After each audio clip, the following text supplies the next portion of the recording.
नमस्कार प्यारे बच्चों, आपका हमारी इस ऑनलाइन क्लास में स्वागत है। तो प्यारे बच्चों, आज हम कक्षा 9 के संस्कृत के पाठ्यक्रम को आगे बढ़ाते हुए और अध्याय संख्या 5 आज पढ़ने वाले हैं। जैसा कि आप स्क्रीन पर देख पा रहे हैं, पंचमा पाठ है, 5वां पाठ सुक्ति मुक्तिकम, यानी सुक्तियाँ रूपी मोती। सुक्ति सु जमा उक्ति 2 शब्दों से बना है, जिसका अर्थ होता है सुंदर बात, अच्छी बात। जो नीति से संबंधित या ज्ञान से संबंधित जो बातें कही गई हैं हमारे धर्मशास्त्रों में, उन्हीं बातों का यहाँ वर्णन किया गया है। प्रस्तुतो अयं पाठ नैतिक शिक्षाणां प्रदायक रूपेण वर्तते। प्रस्तुत पाठ नैतिक शिक्षा के प्रदायक के रूप में है या नैतिक शिक्षा देने वाला हमें है। अस्मिन् पाठांशे, इस पाठांश में विविध ग्रंथेभ्यः संग्रहणं कृत्वा नाना नैतिक शिक्षा बोधक पद्यानि गृहीतानि सन्ति। इस पाठांश में विविध ग्रंथों से संग्रहित करके, विभिन्न ग्रंथों से इकट्ठे करके नाना अनेक प्रकार के नैतिक शिक्षा बोधक पद्यानि, नैतिक शिक्षा को प्रदान करने वाले ऐसे पद्य गृहीतानि सन्ति, ग्रहण किए गए हैं, लिए गए हैं। अत्र यहाँ सदाचारणस्य महिमा, सदाचार की महिमा, प्रियवाण्याः आवश्यकता, प्रियवाणी की आवश्यकता, परोपकारिणाम स्वभाव और परोपकारी व्यक्तियों के स्वभाव, गुणार्जनस्य प्रेरणा और गुण प्राप्त करने की प्रेरणा, मित्रतायाः स्वरूपम, मित्रता का स्वरूप, श्रेष्ठ संगतेः प्रशंसा, श्रेष्ठ संगति की प्रशंसा, तथा च संगतेः सत्संगतेः प्रभाव है और अच्छी संगति के प्रभाव आदि इत्यादि नाम विषयाणाम निरूपणम अस्ति। इन विषयों का निरूपण इस पाठ में, इन विषयों का वर्णन इस पाठ में किया गया है। संस्कृत साहित्य नीति ग्रंथानाम समृद्धा परंपरा दृश्यते। संस्कृत साहित्य में नीति ग्रंथों की एक बहुत लंबी चौड़ी परंपरा देखी जा सकती है। तत्र प्रतिपादित शिक्षाणाम अनुगमनम कृत्वा जीवन साफल्यम कर्तुम शक्नुमः। और इन ग्रंथों में प्रतिपादित शिक्षा का अनुसरण करके हम अपने जीवन को सफल बना सकते हैं। चलिए बढ़ते हैं पाठ की ओर। वृत्तम यत्नेन संरक्षेत वित्तम एति च याति च अक्षीणो वित्ततः क्षीणो वृत्तः तुहु हतोः हतः। ये मनुस्मृति से लिया गया है और इसमें कहा गया है वृत्तम, वृत्तम होता है चरित्र, यत्नेन, यत्न पूर्वक, प्रयत्न पूर्वक, संरक्षित, संरक्षण करना चाहिए, कि हमें अपने चरित्र की या मनुष्य को अपने चरित्र का प्रयत्न करके संरक्षण करना चाहिए, उसकी रक्षा करनी चाहिए, अपने चरित्र की रक्षा करनी चाहिए। क्योंकि वित्तम एति च याति च, वित्तम धन, वित्तम होता है धन, एति आता है, याति जाता है। धन तो आता जाता रहता है, परंतु चरित्र जो है वो बार बार निर्माण नहीं होता, इसलिए हमें अपने चरित्र की रक्षा करनी चाहिए। अक्षीणो वित्ततः क्षीणो वृत्तः तु हतो हतः, कि अक्षीणो, क्षीण होता है, क्षीण नहीं होता, कमजोर नहीं होता, वित्ततः क्षीणो, धन से क्षीण हुआ। अगर कोई व्यक्ति धन से क्षीण हो जाता है तो व्यक्ति वास्तव में क्षीण नहीं होता। अगर किसी व्यक्ति का धन चला जाता है तो व्यक्ति वास्तव में जो है क्षीण नहीं होता, कमजोर नहीं होता, बल्कि वृत्तस्तु हतो हतः। लेकिन अगर किसी का चरित्र क्षीण हो जाता है तो व्यक्ति जीते जी मर जाता है। अर्थात हमें अपने चरित्र की रक्षा करनी चाहिए, धन की रक्षा नहीं, क्योंकि धन तो आता जाता रहता है और चरित्र जो है वो अगर चला जाता है तो फिर व्यक्ति जीते जी मर जाता है। धन से मारा हुआ व्यक्ति कभी जीते जी नहीं मरता, या धन से मारा हुआ व्यक्ति कमजोर नहीं होता या मरता नहीं है, बल्कि जिसका चरित्र मर जाता है, जिसका चरित्र को नुकसान हो जाता है जिस व्यक्ति के, वह व्यक्ति जीते जी मर जाता है। ऐसी बात कही गई है मनुस्मृति में। इसलिए इस श्लोक में हमें अपने चरित्र की रक्षा करने के लिए कहा गया है। दूसरा श्लोक है विदुर नीति से। इसमें कहा गया श्रूयताम धर्म सर्वस्वम श्रुत्वा च एव धार्यताम आत्मनः प्रतिकूलानि प्रेषाम न समाचरित। श्रूयताम, सुनना चाहिए, धर्म सर्वस्वम, धर्म का सार, हमें धर्म का सार सुनना चाहिए। श्रुत्वा, श्रु धातु कत्वा प्रत्यय है, सुन करके, च एव धार्यताम, और हमें अपने जीवन में धारण करना चाहिए। कि श्रूयताम, सुनो, धर्म सार, धर्म का सार, धर्म का सार सुनो और उसे अपने जीवन में उतारो, या हमें धर्म का सार सुनना चाहिए और उसे अपने जीवन में उतारना चाहिए, जीवन में प्रयोग में लाना चाहिए। आत्मनः प्रतिकूलानि प्रेषाम न समाचरित।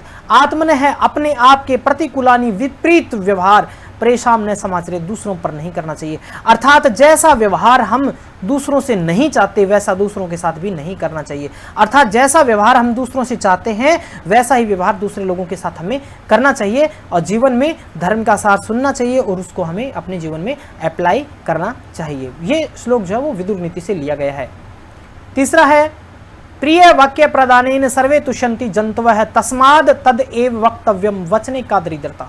प्रिय वाक्य प्रदानेन, प्रिय होता है मधुर, वाक्य वचन प्रदानेन बोलने से, मधुर वचन बोलने से सर्वे तुष्यन्ति ही जंतवः, सभी जीव जंतु प्रसन्न होते हैं, सभी जीव जंतु जो है वो प्रसन्न होते हैं मीठे बोलने से, मधुर बोलने से।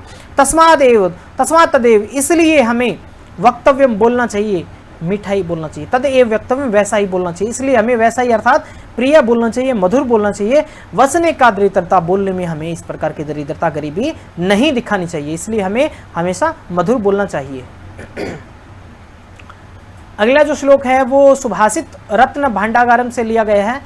पिबन्ति नद्य स्वयमेव न अंभः स्वयं न खादन्ति फलानि वृक्षः न अदन्ति सस्यम खलु वारिवाहा परोपकाराय सताम विभूतये। पिबन्ति पीते हैं, नद्य नदियां, स्वयं एव न अंभः स्वयं ही, न नहीं अंभः जल, नदियां अपना जल स्वयं नहीं पीती, नदियां अपना जल स्वयं नहीं पीती। न एव न खादन्ति स्वयं फलानि वृक्षा, और वृक्ष जो हैं वो अपने फल स्वयं नहीं खाते। न अदंती, नहीं अदंती खाते हैं सस्यम फसल को, खलु निश्चय ही वारिवाहा मेघ, कि मेघ जिस फसल के लिए बरसात करते हैं उस फसल को स्वयं नहीं खाते। क्यों? क्योंकि परोपकाराय सताम विभूतये, जो परोपकार, जो सज्जन लोग होते हैं उनकी जो संपत्ति होती है, विभूतियाँ होती है, जो सज्जन लोगों की संपत्तियाँ होती हैं वो हमेशा परोपकार के लिए होती है, दूसरे लोगों के हित करने के लिए होती है। इसलिए हमें भी परोपकार करना चाहिए, हमें भी दूसरे लोगों का हित करना चाहिए। कैसे? जिस प्रकार से नदियाँ दूसरों का हित करती है, उनके पास जो चीज़ है वो जल जो है वो स्वयं के लिए नहीं है बल्कि दूसरों के लिए है। वृक्षों के पास जो फल हैं वो स्वयं के लिए नहीं है बल्कि दूसरों के लिए है। इसी प्रकार से जो मेघ वर्षा करते हैं वो भी फसलों का खादन जो खुद उसका भोजन जो है वो खुद नहीं करते बल्कि दूसरों के लिए होता है। इसलिए हमें भी ऐसे कार्य करने चाहिए जिससे दूसरों की भलाई हो सके। गुणेषु एव ही कर्तव्य प्रयत्नः पुरुषैः सदा, गुण युक्तो दरिद्रो अपि न ईश्वरैर अगुणैः स्मः। गुणेषु एव ही कर्तव्य, गुणेषु गुणों में ही कर्तव्य करना चाहिए। प्रयत्न है प्रयत्न, व्यक्ति को गुणों को प्राप्त करने के लिए हमेशा प्रयत्न करना चाहिए, सदा हमेशा, कि व्यक्ति को, मनुष्य को हमेशा गुण प्राप्त करने के लिए प्रयत्नशील रहना चाहिए। क्यों?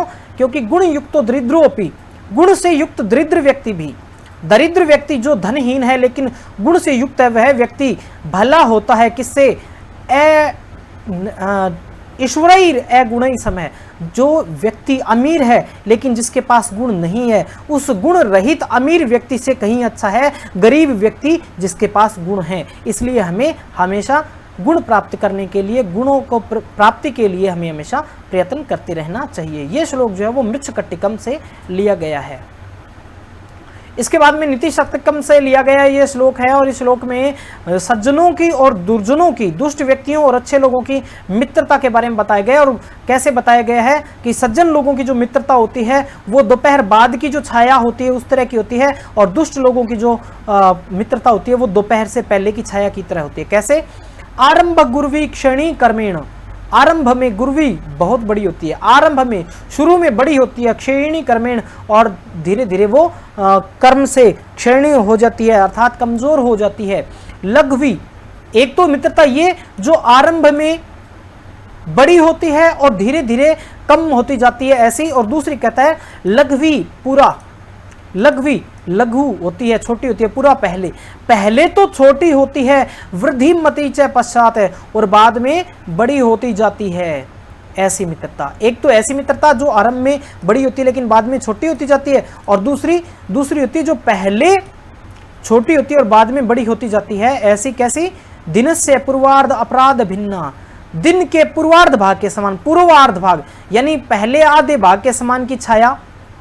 मैत्री खल सज्जना नाम की खल जो लोग होते हैं अर्थात दुष्ट जो लोग होते हैं ना, उनकी मित्रता कैसी होती है कि आरंभ में तो जैसे सुबह की धूप होती है ना, सुबह की छाया होती है तो वो काफी बड़ी होती है, लंबी चौड़ी होती है, तो उस तरह की होती है। जैसे जैसे दिन चढ़ता है वैसे वैसे थोड़ी छोटी होती जाती है। तो दुष्ट लोगों की मित्रता तो सुबह के यानी दोपहर से पहले का जो भाग होता है उस तरह की होती है, जो शुरू में तो बड़ी होती है लेकिन धीरे धीरे कमजोर हो जाती है और लास्ट में खत्म हो जाती है।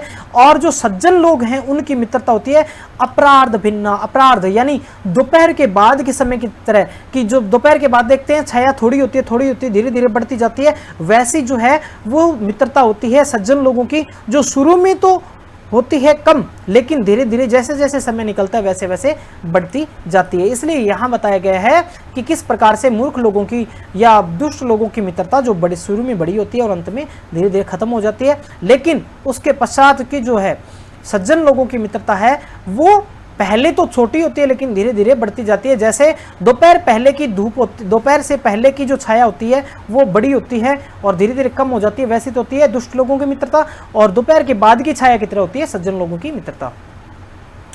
यत्रापि कुत्रापि गता भवेयुर हंसः मही मंडल मंडनाय हानिस्तु तेषां ही सर्वराणाम येषां मरालय सह विप्रयोगः। यत्रापि कुत्रापि गतः, जहां कहीं भी जाते हैं, भवेयु हंसः मही मंडल मंडनाय, उस धरती को सुशोभित करते हैं कि हंस जहां भी कहीं जाते हैं उस धरती को, उस पृथ्वी को, उस भाग को वो जो सुशोभित कर देते हैं। क्यों? क्योंकि हानिस्तु तेषां ही सरोवराणाम, हानि तो उन सरोवरों की होती है, ये साम मरालय सह विप्रयोग है, जहां से वो हंस चले जाते हैं। अर्थात इस श्लोक के अंदर बताया गया है सज्जन लोगों की महत्ता के बारे में कि सज्जन लोग हंसों के समान होते हैं, वो जहां भी जाते हैं वहां सुशोभित होते हैं और उसके वातावरण को, जहां भी जाते हैं उस प्रदेश के, उस स्थान के वातावरण को सुंदर बनाते हैं, सुशोभित बनाते हैं। लेकिन नुकसान किसका होता है? नुकसान उन जगहों का होता है, उन स्थानों का होता है जहां से सज्जन लोग चले जाते हैं। जैसे कि जिनका हंसों के साथ विप्रयोग होता है, यानी कि जहां से हंस चले जाते हैं वो सरोवरों, उन सरोवरों की हानि होती है। अर्थात यहाँ सरोवर और हंस और सज्जन लोग दोनों को एक समान बताया है कि सज्जन लोग जिस दरबार से, जिस स्थान से, जिस प्रदेश से चले जाते हैं उस प्रदेश की हानि होती है, लेकिन सज्जन लोग जहां भी जाते हैं वहां उस स्थान को वो शोभायमान बनाते हैं, उस स्थान की वो शोभा बढ़ाते हैं। अंतिम श्लोक है हितोपदेश से लिया गया है। गुणा गुणज्ञेषु गुणा भवन्ति ते निर्गुणं प्राप्य भवन्ति दोषाः आस्वाद्यः तोया प्रवहन्ति नद्यः समुद्रम आसाद्य भवन्ति अपेयः। गुणः गुण, गुणज्ञेषु गुणों को जानने वालों के लिए, गुणः गुण, गुणों को जानने वाले लोगों के लिए गुण होते हैं। ते निर्गुणम प्राप्य, वे ही गुण यदि निर्गुण व्यक्ति, दुष्ट व्यक्ति को प्राप्त हो जाते हैं तो वो दोषों में बदल जाते हैं। भवंती दोषा, वो दोषों में बदल जाते हैं। किस प्रकार से? जिस प्रकार से आस्वाद्य तोया प्रवहंती नद्य, जिस प्रकार से मीठे जल वाली बहती हुई नदियों का पानी मीठा होता है। समुद्रम आसाद्य, समुद्र में मिलने के बाद भवंती अपेया, वो पानी जो है वो पीने योग्य नहीं रहता। इसी प्रकार से जो गुण होते हैं वो गुणवान व्यक्ति के पास जाते हैं तो वो गुण रहते हैं, लेकिन अगर वही गुण अगर किसी दुष्ट व्यक्ति के पास चले जाते हैं तो वो गुण दोषों में बदल जाते हैं। तो प्यारे बच्चों, ये हितोपदेश से लिया गया था। उम्मीद है आपको समझ में आया होगा। एक अच्छा छोटा सा प्रयास किया मैंने और आप कमेंट करके ज़रूर बताएंगे कि कैसा लगा, और इस वीडियो को शेयर करना मत भूलिएगा अपने दूसरे साथियों के साथ। तो वीडियो देखने के लिए बहुत बहुत धन्यवाद। किसी प्रकार की समस्या आती है तो भी आप कमेंट करके बता सकते हैं, और दूसरी वीडियो जल्द ही जो है पाठ की इस अध्याय के अभ्यास को लेकर के मैं लेके आने वाला हूँ। नमस्कार।